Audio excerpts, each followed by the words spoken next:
सवाल ढेरों होते हैं मन में, लेकिन बहुत कम बार जवाब हमारे तरीके से मिल पाता है। अगर आपके मन में भी ये सवाल चल रहा है कि आखिर मनोविज्ञान है क्या, आखिरकार हम मनोविज्ञान को सही तरीके से, सहज तरीके से अपनी जिंदगी में कैसे इम्प्लीमेंट कर सकते हैं, इसकी जानकारी पूर्ण रूप से कैसे प्राप्त कर सकते हैं, तो यही सब बातें मैं आपको बताने के लिए एक बार फिर से आ चुका हूँ। दोस्तों, मनोविज्ञान एक व्यवहारिक शाखा है। इस विज्ञान का प्रयोग किसी की समस्या को समाधान करने के लिए उपयोग किया जाता है। क्योंकि ये प्रैक्टिकल होता है, इसलिए ये विज्ञान के दायरे को परिभाषित करता है।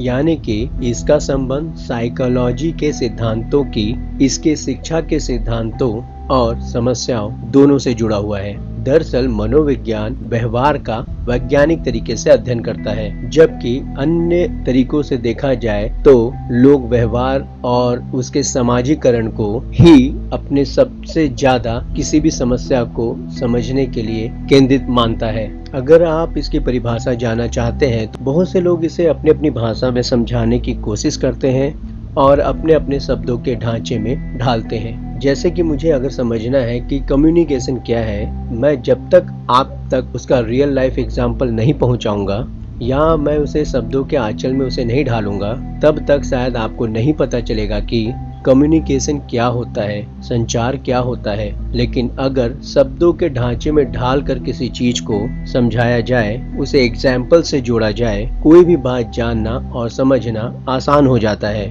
मनोविज्ञान व्यक्ति के जन्म से वृद्धा अवस्था तक सीखने के अनुभवों का वर्णन और उसके तरीके समझाने का प्रयास करता है। यानी कि हम जितना जीवन पैदा होने से लेकर अपनी वृद्धावस्था तक बिताते हैं, वो कैसा बीतता है, हमारे एक्शंस क्या होते हैं, हमारे बिहेवियर पैटर्न्स क्या हैं, हमारे रिएक्शंस क्या होते हैं, हमारे मूड स्विंग्स क्या होते हैं, हमारे जीने का तौर तरीका क्या है।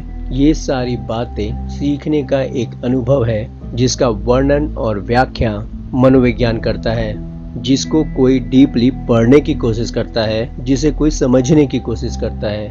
वहीं मनोविज्ञान के सिद्धांतों का उपयोग शिक्षा के क्षेत्र में करना शिक्षा मनोविज्ञान कहलाता है। अगर बात करें क्या है मनोविज्ञानता, तो जो एक तरीके की एजुकेशनल सिचुएशंस होती हैं, जिसमें मानव के प्रत्येक व्यवहार का वैज्ञानिक अध्ययन किया जाता है, यानी कि साइंटिफिक तरीके से जो ह्यूमन साइकोलॉजी पढ़ी जाती है, उसे शिक्षा मनोविज्ञान कहा जाता है। ऐसे बहुत सारे प्रोफेसर्स हुए हैं, एजुकेटर्स हुए हैं, जिन्होंने अपनी अपनी परिभाषाओं को दिया है। दोस्तों, साइकोलॉजी का अध्ययन एक तरीके से शैक्षणिक परिस्थितियों में मनुष्य के व्यवहार का अध्ययन करना है। इस साइंस और कला यानी कि आर्ट दोनों को एक श्रेणी में रखा जाता है। इसका नेचुरल वैज्ञानिक कोई अध्ययन के लिए वैज्ञानिक या फिर विधियों का उपयोग करना शैक्षणिक वैज्ञानिकता माना जाता है। साइकोलॉजी क्या कहती है, जिसमें मन की बात कैसे आप पर निर्भर करती है,